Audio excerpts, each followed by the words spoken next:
So,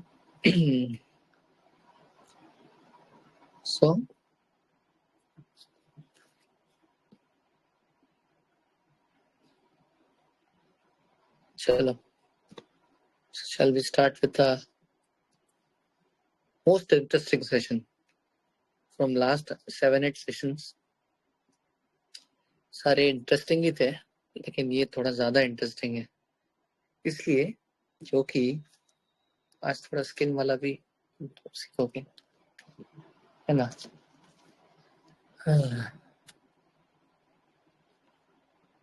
Okay. Am I audible and visible completely? So we can begin with the lecture.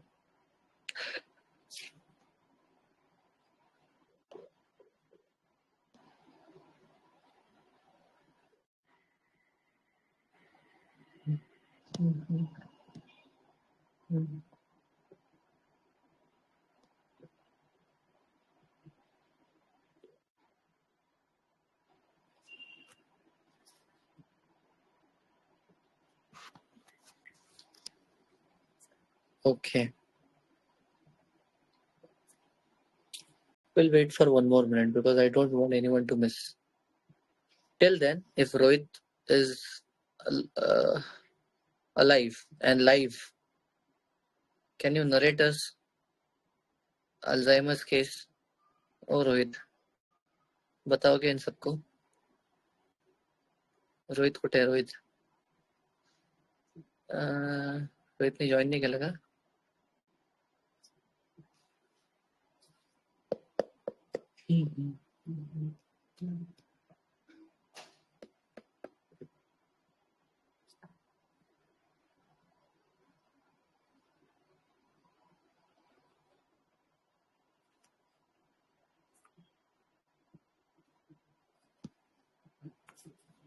Rohit ने join नहीं किया अभी तक ना?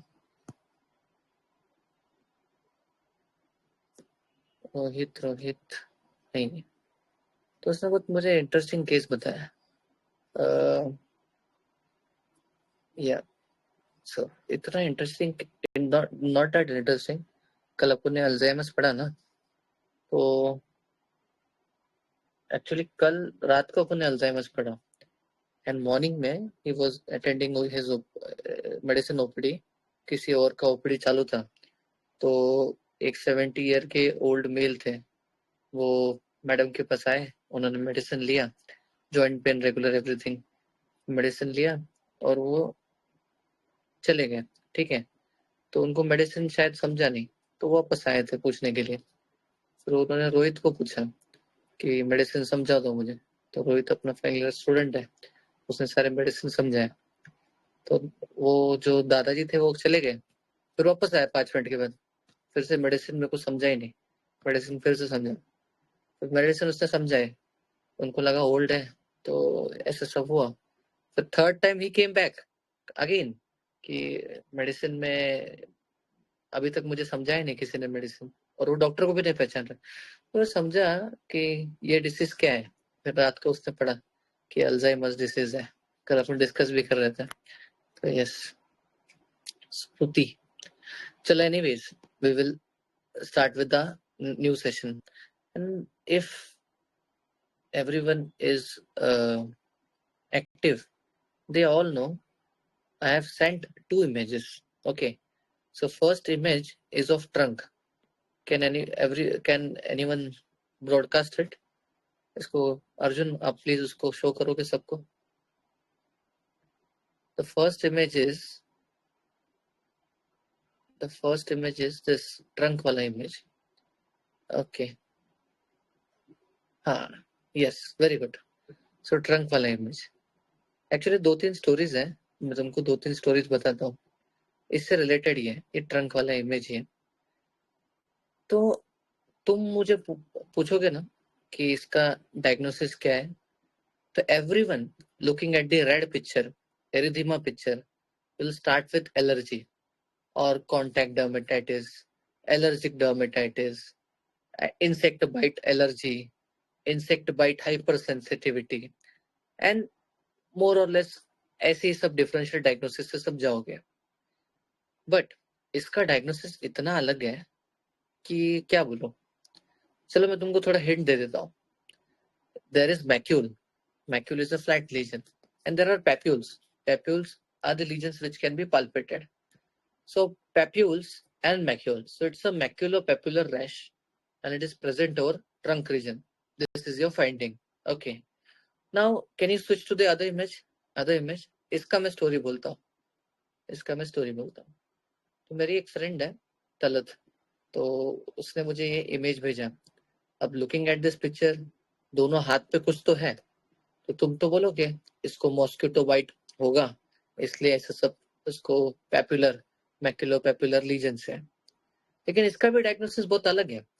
मैं अननेसेसरी सस्पेंस क्यों क्रिएट कर रहा हूँ, ताकि तुमको लाइफ लॉन्ग याद रहे. जैसे इसने भेजा ना मुझे फोटोज दोनों, तो मैंने भी ऐसी mosquito bite allergy and nothing everything ऐसे सब मैंने एक्सप्लोर किया कि कॉन्टैक्ट हाथ है तो कॉन्टैक्ट डर्मेटाइटिस, ऑक्यूपेशनल डर्मेटाइटिस, ऐसे सब डिफरेंशियल डायग्नोसिस में बोल रहा था. और अपना जो भी स्किन स्पेशल 1 2 3 कितना भी हुआ है, सारा जो उसका मेन जो एजेंडा था, it was differential diagnosis, not to diagnosis, not Ayurvedic treatment. It is written in the books, you will learn from everywhere.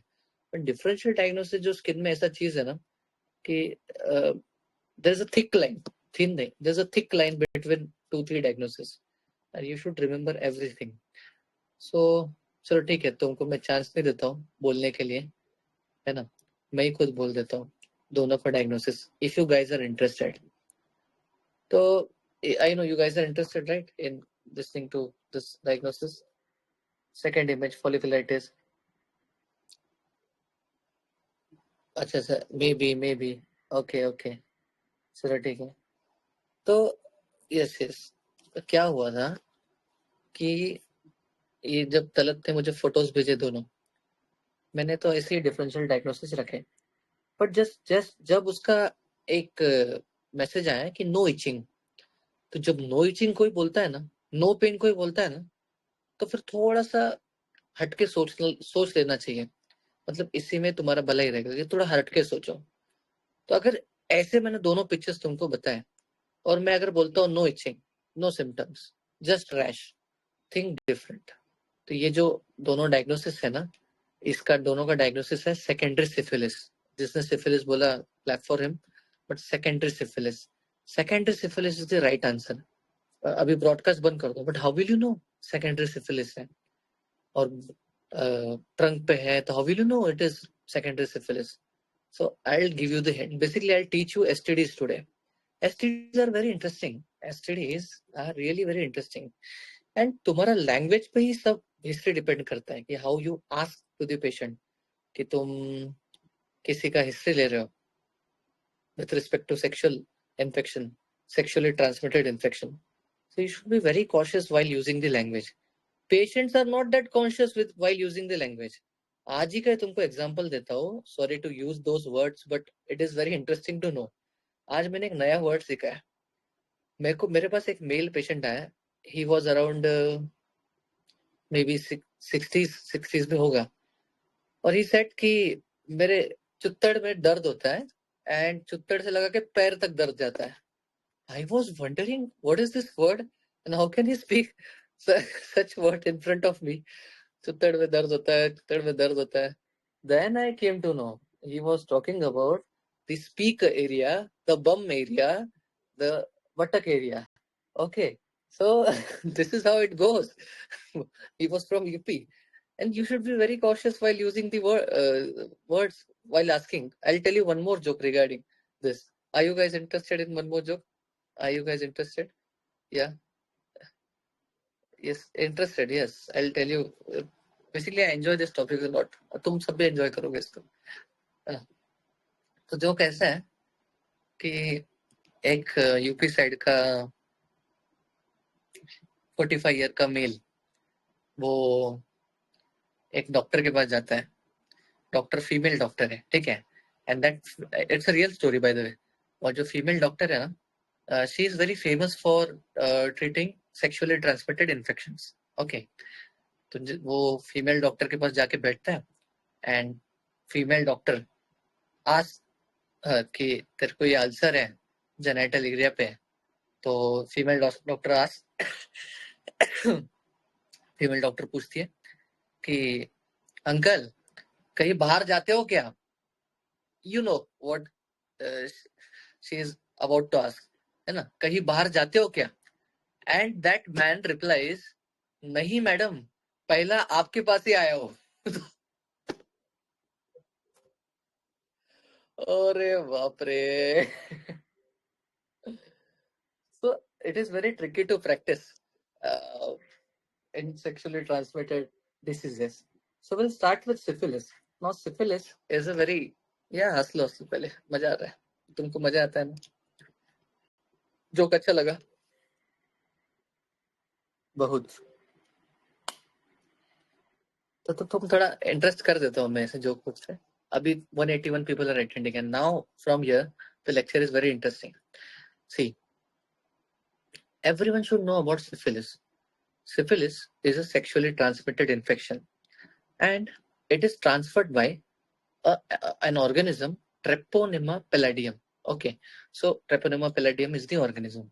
तुमको ये याद रहे ना रहे, तुमको इतना याद रहना चाहिए कि उसमें प्राइमरी सिफिलिस अलग है, सेकेंडरी सिफिलिस अलग है, उसमें लेटेंट सिफिलिस अलग है, उसमें फिर टर्शरी सिफिलिस अलग है, कार्डियो सिफिलिस अलग है, न्यूरो सिफिलिस अलग है, कंजेनाइटल सिफिलिस अलग है।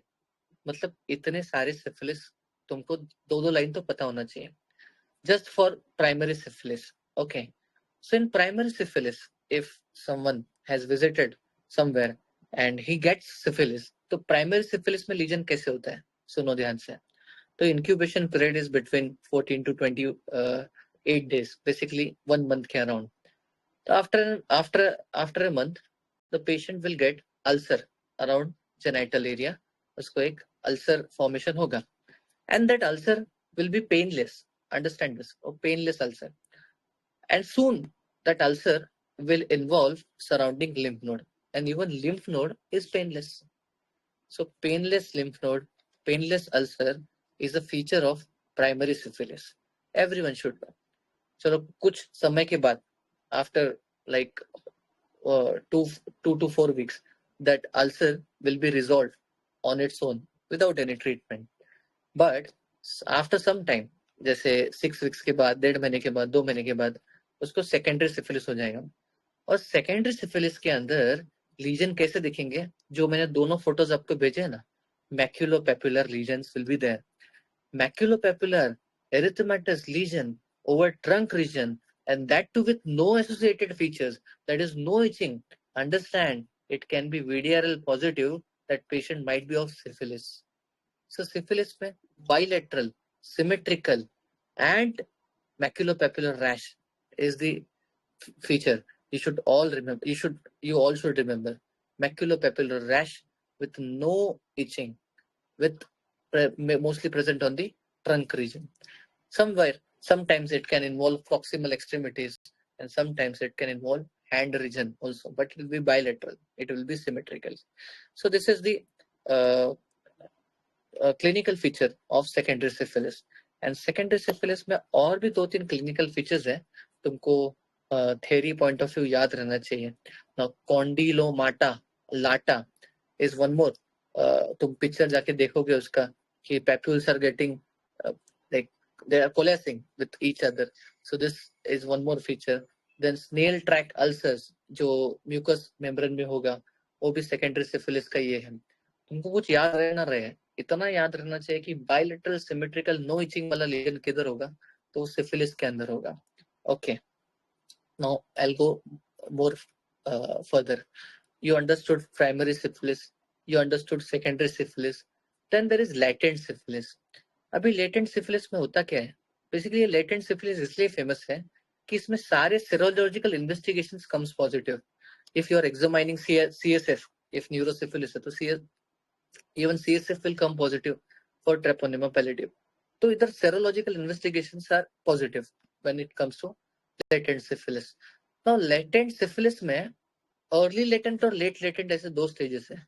तो अर्ली लेटेंट में that patient can transfer infection via sexual way, but in late latent में वो सेक्सुअल वे में ट्रांसफर नहीं कर पाएगा, क्योंकि ऐसा नहीं जाता है लेटेंट में है ना, there is no possibility of transferring the infection, but early latent में है। चलो ये सब तो थियरी पार्ट है, तुमको तो टर्शियरी सिफिलिस भी पता होना चाहिए, जहाँ पर even bones can be involved, muscles can be involved, testes can be involved, other organs can be involved. This is tertiary syphilis. Everyone knows. You should also know cardiosyphilis, जहाँ पर aorta, there is aortitis. You should also know neurosyphilis, where cerebrovascular accident people or syphilis people will mimic as cerebrovascular accident, will stroke. कल मैंने stroke बताया ना, तो one of the stroke mimic is syphilis only. Syphilis involving the brain. Generally, there are no symptoms. अचानक से you'll get stroke-like features. That is neurosyphilis. So neurosyphilis हो गया. So there is congenital syphilis. Generally, why you study congenital syphilis is because if someone is having miscarriage or preterm delivery or delivery with carrying the syphilis infection, so then you know कि ये congenital syphilis वाला है. तो इतने सारे syphilis के types तुमको मालूम होने चाहिए कि इतने सारे एस्पेक्ट्स हैं. तो everyone has understood primary, secondary में स्किन लीजन्स, लेटेंट में सेरोलॉजिकल पॉजिटिव, टर्शरी में it will go to other organs, neuro में सीवियर लाइक फीचर्स, कार्डियो में एओर्टाइटिस, एंड कंजेनाइटल में there can be preterm miscarriage और baby born with syphilis. So everyone has understood this, right? Then only I'll move to treatment part. Yeah, everyone has understood this. ये तो सब theory है, मेरे को भी पसंद नहीं आता इतना सब बोलना, बट मैं तुमको बोल देता हूँ. ओके, ये पढ़ के तो सबको आ जाएगा. उसमें क्या, सिफिलिटिक गमा भी होता है, ग्रेनुलोमेटस लीजन है जो कि टर्शियरी में होगा, वो तो ठीक है, सबको पता है. तुमको क्या नहीं पता है वो बता. देखो, नॉन स्पेसिफिक इन्वेस्टिगेशन क्या है सिफिलिस डायग्नोस करने का? VDRL. Okay. So even if VDRL comes positive, it is non-specific test. It can come falsely positive in other infections like chickenpox also. So how will you know कि ये syphilis वाला infection है और chickenpox वाला नहीं? तो अपने पास specific test available है for syphilis. मैं तुमको बोलता हूँ specific test क्या है? Treponema pallidum heme agglutination test, TPHA. And if this TPHA is positive, you should think it's a confirmed case of syphilis. So TPHA is a confirmed test for syphilis. EIA, enzyme immunoassay, is a confirmed test of syphilis. Not VDRL positive is a confirmed test for syphilis. It can come falsely positive in other infections also. So understand this. चलो, अगर तुमको पता भी चल गया कि ये syphilis है, भले primary, secondary, tertiary, whatever, you know, how will you treat it? तो पुराने जमाने में 1980s के जमाने में, जैसे भिड़े बोलता है ना हमारे जमाने में, तो उनके जमाने में benzyl penicillin was the drug of choice. फिर बाद में पेनिसिलिन का anaphylactic reaction as a side effect आने लगा, तो फिर बाकी एंटीबायोटिक्स की तरफ लोगों का ध्यान गया. तो तुम्हारा कौन सा एंटीबायोटिक की तरफ ध्यान जाना चाहिए if you are dealing with syphilis? तो one should be doxycycline. But if patient is pregnant, then doxycycline is contraindicated. Then you should go for erythromycin. So erythromycin तुम नॉन प्रेग्नेंट या फिर बाकी लोगों में दे सकते हो, डॉक्सीसाइक्लिन तुम प्रेग्नेंट में नहीं दे सकते. इतना तुम याद रखो. There is one more which is from the macrolide group only, azithromycin. Everyone should know about erythromycin, azithromycin, doxycycline and benzathine penicillin. So am I clear with everything? एक डेविडसन में छोटा सा लिखा है कि सेफ्ट्रियाक्सोन भी उन्होंने बोला है 250 मिलीग्राम IM for 10 days अगर दोगे, so it will help you to treat syphilis infection. So am I clear with syphilis का part? Then only you will understand the Ayurvedic aspect. Ayurvedic aspect तो बहुत मजेदार है, लेकिन उससे पहले मेरे को थोड़ा सा और कुछ बताना है. Are you interested? Everyone is interested? Okay, everyone is interested. अरे बाप रे क्या मजेदार है. So, you guys are enjoying ना? ये लेक्चर मैंने पहले नहीं सुना है, पहला आपको ही सुना रहा हूँ. तो अच्छा, ओरल लीजर्स भी होते हैं ना. हचिनसन स्टेट है एक, इफ म्यूकोसा, मैंने बोला ना mucus layer can be involved, can form snail track ulcers. Yes, free me exclusive lecture. अच्छा अच्छा अच्छा, एक्सक्लूसिव लेक्चर, ओके। सो एक एक एक सैडल नो। अच्छा, तुम थेरी वगैरह सब बोल रहे हो, हम तो कोई प्राइमरी टर्सरी सिफिलिस का पेशेंट देखते नहीं है। मैं तो सेकेंडरी सिफिलिस के पेशेंट देखा हूँ, इतना मैं बोल सकता हूँ। वो टर्सरी सिफिलिस के पेशेंट तुम्हारे पास आने वाले भी नहीं है। प्राइमरी सिफिलिस का आएगा तो शायद डर के मारे तुमको नहीं बताएगा, सर्जन के पास चला जाएगा। हमारे ओपीडी में ऐसे ही होता है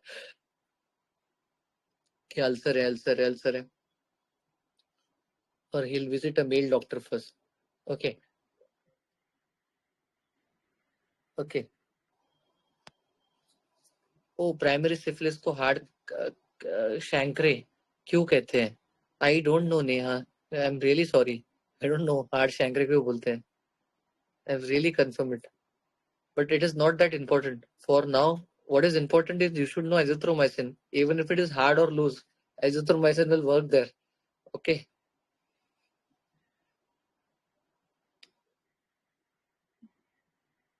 अच्छा, एनीवेज थोड़ा सा मेरे को एक एक बहुत इंटरेस्टिंग है, इसलिए मैं सुनो तो ध्यान से। पता है क्या, अपने यूरेथ्रा जो होता है ना, वहां पे कोलुमनर एपिथेलियम है। ओके, इतना याद रखो बस अभी, कोलुमनर एपिथेलियम। और gonorrhoea, suppose if someone of you visits somewhere, कहीं वो बाहर गए, तो 3-4 days के बाद दे विल हैव प्यूरिलेंट पस, greenish yellowish discharge, purulent discharge from the urethra. So it means that patient has got gonorrhea. So Neisseria gonorrhea is the organism. So gonococcal urethritis is very common. Everyone know कि gonorrhoea में gonococcal urethritis होता है, urethra के अंदर inflammation हो जाता है। लेकिन सुनो तो, इंटरेस्टिंग बात तो सुनो, तुम बाकी का सुनने रहो। सपोज तुमने है ना यूरेथ्राइटिस ट्रीट नहीं किया, तो वो जो इन्फेक्शन है ना ऊपर चला जाएगा, एंड दैट gonorrhea का organism can involve testicle and can cause orchitis. So gonococcal orchitis possible है? Yes, possible है. Gonococcal urethritis possible है? Yes, possible है. और तो इंटरेस्टिंग सुनो, अगर वो इन्फेक्शन यूरेथ्रा में पड़ा है, लेकिन आगे अगर बढ़ के मेल के प्रोस्टेट ग्लैंड को अगर इन्वॉल्व कर दिया, oh my God, that patient can't become father life long. क्योंकि क्योंकि तुमको पता है क्या, समाइनल फ्लूइड के अंदर प्रोस्टेट का बहुत योगदान है। वहां से प्रोटियोलाइटिक एंजाइम्स निकलते हैं जो कि फिब्रिनोजेन टू फिब्रिन कन्वर्ट करेंगे, and it will hold the whole semen in a clotted form.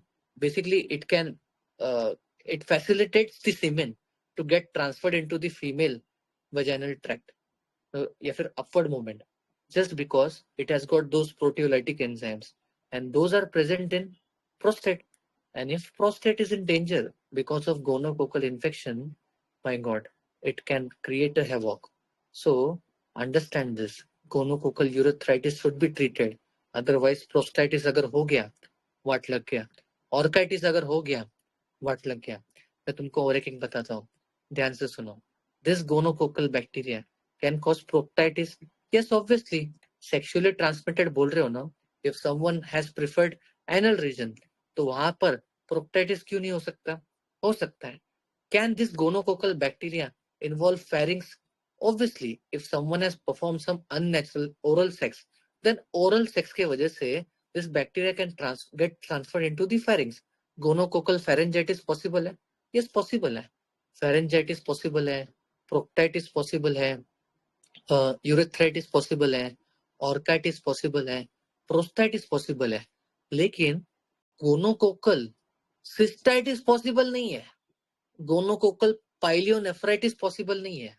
अब तुम मुझे पूछोगे कि ऑर्काइटिस पॉसिबल है, प्रोस्टाइटिस पॉसिबल है, तो बैक्टीरिया को क्या ही तो लगेगा ऊपर जाने के लिए, क्यों ना वो ब्लैडर में जाए और वहां पर उसका इन्फेक्शन स्प्रेड करे। सर, तुम्हारे दिमाग में भी तो कभी ना कभी क्वेश्चन आया होगा ना, भी सुन के आया कि नहीं? अरे ऑर्काइटिस पॉसिबल है, प्रोक्टाइटिस पॉसिबल है, तो क्यों नहीं? क्योंकि मैंने क्या बोला था स्टार्ट में, यूरेथ्रा का जो अंदर होता है ना, epithelium, it is columnar epithelium. And जो ब्लैडर के अंदर होता है ना, it is transitional epithelium. That gonorrhoea का bacteria, neisseria gonorrhoea, can't anchor on this transitional epithelium. वो पकड़ ही नहीं पाता है इसको। कोलमनार को तो भी पकड़ लेगा, ट्रांजिशनल को पकड़ नहीं पाता, इसलिए there is no possibility of cystitis or pyelonephritis, and this is the highlight of learning gonorrhea। बाकी तुमको पता रहे नहीं रहे, बस तुमको इतना पता रहे कि सिस्टाइटिस और पाइलोनेफ्राइटिस क्यों नहीं होता। ये तुमको हटके नॉलेज अगर पता रहेगा तो तभी तो तुम अलग से कुछ क्रिएट कर पाओगे। हाँ, सो बोल पाओगे कि यहाँ से सीखा है, तो बुक में तो सब कुछ लिखा है। अरे अंडरस्टूड और नो, एवरीवन हैज अंडरस्टूड। तुमको और एक ही बोलता हूँ, अरे ध्यान से सुनो, मजा आएगा। तुमको पता है क्या, हमारे इधर एक पेशेंट एडमिटेड था। He was around 25, okay 25, and he used to play cricket 13 years of age से। तो उसको एक आदत था कि वो क्रिकेट खेलने के पहले एक ग्लास दूध पी के जाता था, and he used to go for playing. तो अभी दूध या फिर मिल्क शेक या फिर स्निग्धाहार एंड उसका विहार, तो दिस इज द हेतु ऑफ आमवत, कि तुम खाओ स्निग्ध और फिर तुम स्निग्धम भुक्तवतो अन्नम व्यायाम क्रोसत, तो उसका पूरा हेतु था। And later on he got amavat. Okay, अभी ध्यान से सुनो, उसको आमवत हो गया, वो हमारे पास एडमिट भी हुआ। तो आमवत फिर उसको छोड़ भी दिया हम लोग ने।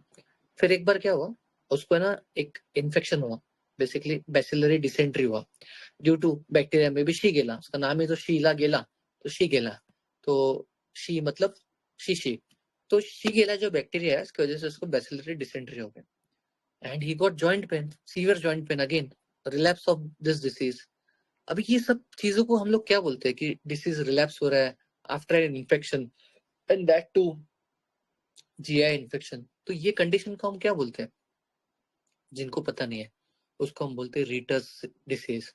रीटस डिसीज तो रिएक्टिव आर्थराइटिस और रीटस डिसीज। तो गोनोकोकल बैक्टीरिया से रीटस डिसीज पॉसिबल है क्या? Yes, post gonococcal, post shigella, this are the causes of Reiter's disease. So मैंने जैसे ऑर्काइटिस, प्रोस्टाइटिस बोला ना, वैसे एक और सुनो, gonococcal arthritis. So gonococcal arthritis is one more finding for gonorrhoea. So gonorrhoea में तुमने बहुत कुछ सीख लिया। तुमको ये भी पता चल गया आर्थराइटिस होता है, तुमको वो भी पता चल गया कि बैक्टीरिया एंकर नहीं कर पाता है, लेकिन तुमको क्या पता कि कैसे इसको ट्रीट करते हैं। तो मैं तुमको बहुत सिंपल फॉर्मूला दे देता हूँ।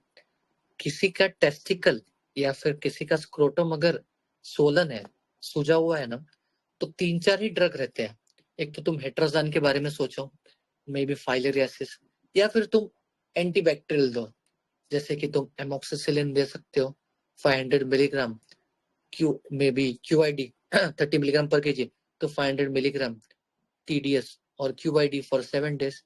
या फिर तुम दे सकते हो norfloxacin 400 milligram BD for 5 to 7 days। So this are the antibiotics which are responsible for killing Neisseria gonorrhea bacteria। But तुमको कब मारना है इसको? प्राइमरी इन्फेक्शन में ही मारना है। अगर वो स्प्रेड होते चला गया, it will create problem। So I hope everyone is clear with reactive arthritis, wrist और elbow के around pain होता है, तो it is gonorrhea related। So everyone has understood। अभी लेक्चर खत्म नहीं हुआ है, अभी लेक्चर खत्म नहीं हुआ है, अभी इंटरेस्टिंग है, इंटरेस्टिंग है। Are you interested what more? Because अभी तो आयुर्वेदा पार्ट बचा है।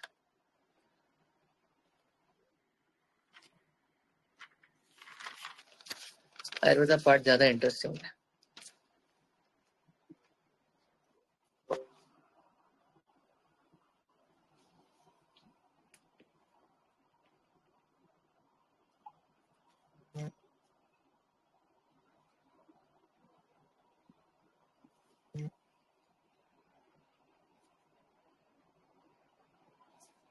एक सेकंड ना,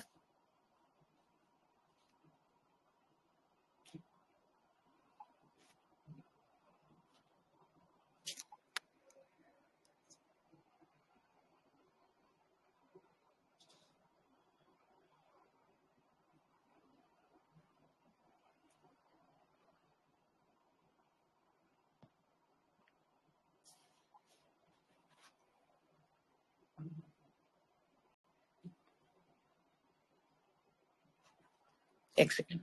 Yes. So Ayurvedic part is very important. So everyone should know this Ayurvedic part.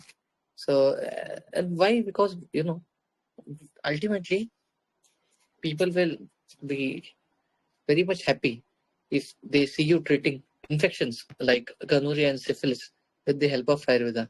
I don't know whether these infections are treated, but I think if antibiotics are available, we should opt for antibiotics because तब antibiotic नहीं थे. कब जब old चरक सुश्रुत के time पे अगर available रहता penicillin तो शायद Sushruta have started with penicillin only, but तब नहीं थे. फिर बाद में जाके इनका इन्वेंशन हुआ कि ये ऑर्गेनिजम्स है और ऑर्गेनिज्म को मारने के लिए एंटीबायोटिक्स है. तो हम लोग बहुत ही ऑब्सेस हो जाते हैं. हमारे में इन्फेक्शन लिखा गया है, फिर कहाँ लिखा है? तो रोज सुश्रुत में वो कुष्ठ अध्याय में वो संसर्ग जन्य व्याधि का श्लोक वो बता देते हैं. Is that sufficient? No.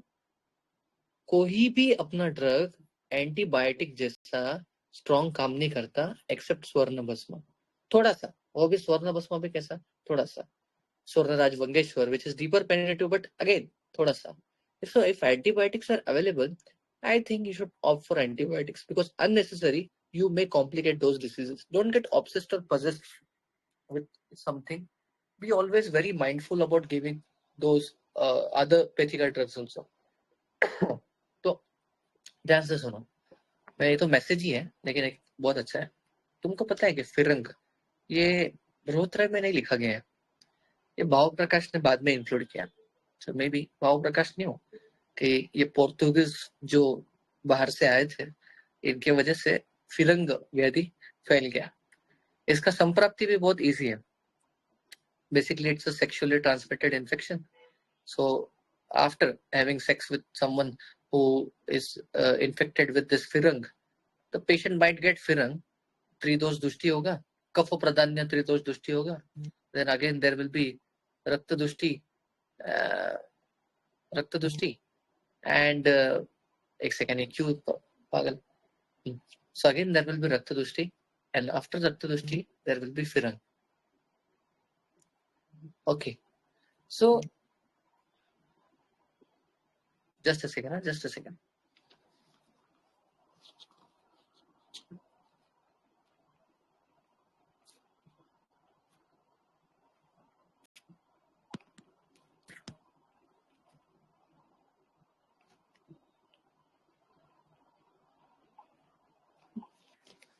So there will be Firang. Now you should understand this and this is very important. फिरंग में बाह्य फिरंग लिखा गया है, अभ्यंतर फिरंग लिखा गया है, बाह्य अभ्यंतर फिरंग लिखा गया है. तो वो सब संप्राप्ति और वो सब तो बुक में पढ़ना पड़ सकते हो. लेकिन इन्होंने जॉइंट पेन मेंशन किया है. अभ्यंतर फिरंग में इन्होंने जॉइंट पेन मेंशन किया है. और फिरंग को तुम देखोगे ना तो mostly it is like syphilis only. So syphilitic arthritis already mentioned है and this फिरंग related joint pain is already been mentioned. तो श्लोक में लाइन क्या इंटरेस्टिंग है सुनो तो. आमवत इव व्यथा उन्होंने मेंशन किया कि जो जॉइंट पेन रहेगा फिरंग वाला इट विल बी लाइक आमवत इव व्यथम. सो इट इज सिफिलिस और फिरंग वाला जॉइंट पेन. और फिर बाद में इन्होंने एज अ साइड इफेक्ट और कॉम्प्लिकेशन ऑफ फिरंग अस्थि शोष और अस्थि वक्रता भी लिखा है. मतलब तुमको देखो कहाँ पे पैथोलॉजी जा रहा है. पैथोलॉजी ब्लड में था, फिर बाद में जॉइंट को इन्फेक्ट कर रहा है एंड जॉइंट में फिर अस्थि शोष एंड अस्थि वक्रता कर रहा है. तो so deeply Bhav Prakash has thought about this. Understand this. अभी देखो ना अस्थि शोष अस्थि वक्रता किधर, रक्त दुष्टि किधर, सेक्सुअली ट्रांसमिटेड इन्फेक्शन किधर, कहाँ से कहाँ ये इन्फेक्शन कैसा स्प्रेड होता है. How deeply Bhav Prakash has studied. Yes और नो. सो अभी इसके लिए अपने पास ड्रग कुछ है क्या स्ट्रॉन्ग ड्रग जो ये सबको मार सकता है. तो जब मैं स्वर्ण भस्म पढ़ रहा था ना तो मुझे 2-4 ऐसे वर्ड्स मिले हैं जो कि बहुत इंटरेस्टिंग है. देखो उसमें क्या लिखा है. अस्तिक्षत, अस्तिक्षोथ, जंगा अस्थि वेदना और अस्तिक्षोष. ये जितने भी अस्थि वाले वर्ड्स है ये सब में तुम स्वर्ण भस्म दे सकते हो. I will repeat those words. शोष, शत, शोथम, वेदना. मतलब फ्रैक्चर में भी, ऑस्टियोपोरोसिस में भी, आर्थराइटिक पेन में भी और स्वेलिंग में भी. ये चारों इसमें कौन काम कर रहा है? स्वर्ण भस्म काम करता है। तो मतलब ये जो स्वर्ण भस्म ड्रग है, इट इज एंटी इन्फेक्टिव कि नहीं पता नहीं, बट फिरंग की वजह से अगर अस्थि विकृति आई और अस्थिक शोष अगर हो गया, तो ये दोनों में फिरंग के इसमें लेटर स्टेज में स्वर्ण bhasma will work. Swarna bhasma will work. Are you guys getting this point? Please tell me yes if you are getting this. अस्थिक शोष और अस्थि विकृति में कौन काम कर रहा है? स्वर्ण भस्म काम कर रहा है। ठीक है, तुमको और थोड़ा सा डीप लेके जाओ। स्वर्ण भस्म के श्लोक के अंदर फिरंग लिखा हुआ है। उन्होंने बोला कि फिरंग मुष्क मांस वृद्धिश्च अपि, मतलब फिरंग में होने वाला जो ग्रंथि है, जो ऑर्काइटिस है, वो स्वेलिंग के लिए भी तुम स्वर्ण भस्म ऑप्ट करो। मतलब स्वर्ण bhasma is a drug which can be used in acute state also, and also can be used for complication of firang also. So Swarna Bhasma is the drug of choice for Firang. Are you guys understanding this? यही है, यही है रंग रूप स्वर्ण भस्म। उसका आमयिक प्रयोग में भी है। स्वर्ण भस्म गुड़ुची केसर सारीवा के कषाय के साथ तुम अगर दोगे तो वो फिरंग व्याधि का नाश करता है, ऐसा भी आया है। तो मतलब और क्या तुमको प्रूफ चाहिए कि हमारे ग्रंथकार जो कि 15th 16th सेंचुरी में रस शास्त्र लिखा जब गया था, तो बहुत मॉडर्न हो गए थे ना वो लोग। तब एलोपैथी भी थोड़ा थोड़ा ग्रो हो रहा था, तो आयुर्वेदा में भी उन लोग ने मेटल्स मिनरल्स ग्रो करके आज के आने वाले डिसीजेस के लिए भी लिख के रखा। तो चरक ने might have not mentioned about this kind of diseases, but 15th 16th century में जब ये migration and everything had gone wild, तो भाव प्रकाश जो कि 15th 16th सेंचुरी में उन्होंने लिख के रखा। और फिर रस शास्त्र में 16th सेंचुरी के अराउंड ये सब लिखा हुआ है। क्यों लिखा? क्योंकि तब ये डिसीजेस आ गए थे, तो उन्होंने तब मेंशन किया ना। तो इसका मतलब Ras Tarangi is the best granth if you want to read regarding medicinal properties of drugs. So swarna bhasma, I'll go more deeper now. स्वर्ण भस्म तो तुमको पता चल गया कि एक्यूट स्टेट हो कि कॉम्प्लिकेशन हो, स्वर्ण भस्म शुड बी एडवाइज। तुम स्वर्ण का कोई कल्प भी एडवाइस कर सकते हो, जो कि कुष्ठ में भी जाता है और जॉइंट में भी जाता है, और रक्त दुष्टिहार भी है, ताप्यदी लोह जैसा, मतलब सॉरी ताप्यदी, कोई भी स्वर्ण कल्प जैसा एडवाइस कर सकते हो तुम कि देखने का कि स्वर्ण के साथ साथ कौन सा कल्प अपने पास है। तो स्वर्ण भस्म। ना दूसरा व्याधि हरण रस। व्याधि हरण रस, ये जब मैंने फर्स्ट देखा था ना, मैं वेलनकर सर के क्लिनिक में था, तो सर ने व्याधि हरण रस एक कोई maybe he patient had psoriatic lesions, तो सर ने व्याधि हरण रस, चोक चीनी एंड वंग भस्म ऐसा सब लिखा था। तो मैं थोड़ा सा इंट्रिक्ट हो गया कि मैंने कभी वैद्य हरण रस देखा नहीं था। मैंने सर को पूछा कि वैद्य हरण रस क्यों? तो सर ने मुझे बोला कि रस माणिक्य फॉर वात कफज पैथोलॉजी एंड वैद्य हरण रस फॉर पित्त प्रदान पैथोलॉजी। बट मैं अभी भी कंफ्यूज कि वैद्य हरण रस के अंदर इतना तीक्ष्ण उष्ण ड्रग रस कर्पूर है, and how it is treating पित्त पैथोलॉजी। बट सी, वैद्य हरण रस के अंदर डायरेक्टली इंडिकेशन आया है उपदंश और फिरंग। उपदंश और फिरंग के अर्लियर स्टेज में मत यूज करो बोला उन्होंने। लेटर स्टेज में जब कॉम्प्लिकेशन लाइक अर्थराइटिस हो गया है, तब Vyadhi Haran Ras is the drug of choice. So Vyadhi Haran Ras कब यूज करोगे? Complication part of firang and upadansh में। But I am still confused कि इतना पित्त प्रदान, मतलब इतना रस कर्पूर वाला कल्प, may be it gets balanced by other such drugs, लेकिन उसमें कजली पारगंधक है, कैसे बैलेंस होता है? Still confused, but sir uses it. So let's see. Okay. So वैद्य हरण रस एक हो गया। तो I hope you have understood वैद्य हरण रस। बट द्रव्य में से कौन से द्रव्य है जो कि फिरंग और उपदंश के लिए काम के हैं? तो मेरे को डायरेक्ट रेफरेंस मिला। मैं जब फिरंग ढूंढ रहा था ना, तो मेरे को एक आकार करप करके एक उसका शायद अक्कल खाड़ा ऐसा उसका नाम है, महाराष्ट्र नेम, बट अकाल करप करके एक ड्रग है जो कि कटु उष्ण कटु है। तो अकाल कारक को भाव प्रकाश ग्रंथ में ऐसा लिखा गया है कि पारद को तुम खदीर और आकार कारक के साथ मिक्स करके दोगे, so it will act for firang. So समझा तुमको कि पारद खदीर और आकार कारक, मतलब पारद हाफ तोड़ा, खदीर हाफ तोड़ा एंड आकार कारक 1 तोड़ा इज गिव, उसको गोली बनाओ तुम और उसको 7 days के लिए 1 tablet इन अ डे ऐसा दो। तो ऐसा मेंशन है भाव प्रकाश में, जब भाव प्रकाश में उन्होंने उनका डिसीज मेंशन कर सकते तो ये क्यों नहीं मेंशन करेंगे, तो भाव प्रकाश में ये भी मेंशन है। फिर चोप चीनी के बारे में उन्होंने लिखा कि चोप चीनी जो है कटु उष्ण कटु है एंड वात कफ शामक है, रक्त दुष्टिहार भी है चोप चीनी। तुमको पता है कि चोप चीनी छोड़ने से रक्त दुष्टिहार, लेकिन उसके फलश्रुति में वात व्याधि भी आया है, ये भी तुमको ध्यान रखने जैसा है। एंड फिरंग उपदंश नाशिनी ऐसा भी लिख करके आया है। तो chop chini is the drug of choice for firang upadansh. Then akar karab is the drug of choice for firang upadansh.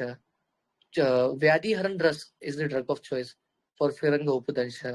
Swarna bhasma is the drug of choice for complication also but firang upadansh. तो बोलोगे हमारा तो फेवरेट त्रिवंग भस्म है, वंग भस्म है, स्वर्ण राज वंगेश्वर है, इसके बारे में तुमने तो कुछ बात ही नहीं की। तो मैंने सोचा इसके बारे में बहुत कि वंग के बारे में मैं क्या ही बोलूं, त्रिवंग के बारे में मैं क्या बोलूं, स्वर्ण राज वंगेश्वर के बारे में मैं क्या बोलूं। तो फिर मुझे पता चला कि जो वंग भस्म या फिर स्वर्ण राज वंगेश्वर है ना, इसको तुम उपदंश फिरंग में यूज कर सकते हो क्या? ऐसे तो कर सकते हो, कोई प्रॉब्लम नहीं है, बट ये उपदंश और फिरंग का पैथोलॉजी ब्रेक करते हैं क्या? तो मुझे नहीं लगता। मुझे लगता है कि फिरंग और उपदंश की वजह से आया हुआ क्लैब्य यानी कि infertility because of firang and उपदंश, मतलब इनफर्टिलिटी इन द सेंस क्या हुआ, वहां पर है ना वो नाड़ी का शोफ हो गया, फिर वो वातव नाड़ी को बल नहीं है, अभी वो थोड़े से फटीग्ड हो गए। तो अभी इस वजह से उनको during sexual contact maybe they are for less time only. So ऐसे टाइम पे मतलब इनफर्टिलिटी होने के कारण बिकॉज ऑफ दिस डिसीज, तो ये डिसीज के वजह से जो इनफर्टिलिटी आई है उन कंडीशन में तुम वंग और स्वर्णराज वंगेश्वर यूज करो, क्योंकि वो ऑर्गन्स को बल देने वाले ड्रग है। Maybe Swarnaraj Vangeshwar deeper penetrative, it acts anti infective, we have used in hidradenitis suppurativa ऐसा बोलता है, बट ऐसा कोई डायरेक्ट नहीं लिखा है, तो मैं नहीं बोलूंगा। मे बी मैं यूज करूंगा जब स्वर्णराज वंगेश्वर for syphilis condition, then I can say. But for now, I think it should be used when there is clypeus because of all these things. So have you guys understood about Firanga, Vyadhiharan Ras, Swarna Bhasma, Chop Chini, and Akar Karam? These 4 drugs are been discussed today, and I hope everyone has understood it. Okay. तो उपदंश का tension मत लो अभी। उपदंश कुछ नहीं है, फिरंग जैसा ही व्याधि है, उसमें भी अल्टीमेटली रक्त तुष्टि ही होती है। अच्छा, तुम गंधक रसायन सूक्ष्म त्रिफला का बात नहीं करोगे? दो ना, जहां पर पूय स्त्राव है, जहां पर इन्फेक्टिव कंडीशंस है, रिथिमा है, गंधक रसायन सूक्ष्म त्रिफला हमारे एंटीबायोटिक, दो ना। मेरे को क्या, तो मस्ती कर रहा हूँ, दो 10 दो। ओके, रक्त मोक्षण कराना चाहिए हमको, उपदंश में लिखा भी है, दो करो रक्त मोक्षण, कोई प्रॉब्लम करो। सो ऐसा है, ऐसा है। बट उपदंश के बारे में एक्चुअली 5 टाइप के हैं, तो vata pitta kapha sannipataj raktaj and there is one more type, I forgot, but there is one more type, sannipataj, yes, sannipataj rakta, 5 type. तो ऐसा सब है। But what you guys have understood because of all because of this lecture or discussion is syphilis में secondary syphilis में skin lesions आता है, क्योंकि maculopapular bilateral symmetrical with no itching रहेगा। गोनोरिया में अगर प्रोस्टेटिस हो गया तो that patient can't become father because प्रोस्टेटिस में proteolytic enzymes are getting destroyed। और सिफिलिस में तुम क्या अपना फिरंग में तुमको क्या समझा कि swarna bhasma can be used for asthik शोष और asthi vikriti as a complication of firanga. Okay, in complications of firanga. So अरे बहुत अच्छा लेक्चर दे दिया अपन ने आज। आई डोंट थिंक अभी कुछ बच्चा है डिस्कस करने के लिए एंड और कुछ डिस्कस करना चाहिए। यस कर रहा हूँ, सिर्फ 45 मिनट्स के अंदर एक अनुपान तुमको डिसाइड करो ना यार, अनुपान क्या। मेरा मानिक का बोलता है मुझे पूछते अनुपान क्या, तुमको कहाँ जाना है वो उस हिसाब से अनुपान दो, सारी बात चूर्ण मिक्स कर दो, गंधक रसायन क्रश करके मिक्स कर दो। इसके लिए तो मैं ऐसे ही करूंगा, मैं जब पुड़ी बनाऊंगा ना स्वर्णराज वंगेश्वर का, तो स्वर्णराज वंगेश्वर, फिर चौक-चीनी चूरमा, हाँ, फिर सारीवा चूरमा, फिर गंधक रसायन क्रश करके डाल दूंगा। ओ बाबा, रस माणिक्य मारना है इसको, रस माणिक्य देके।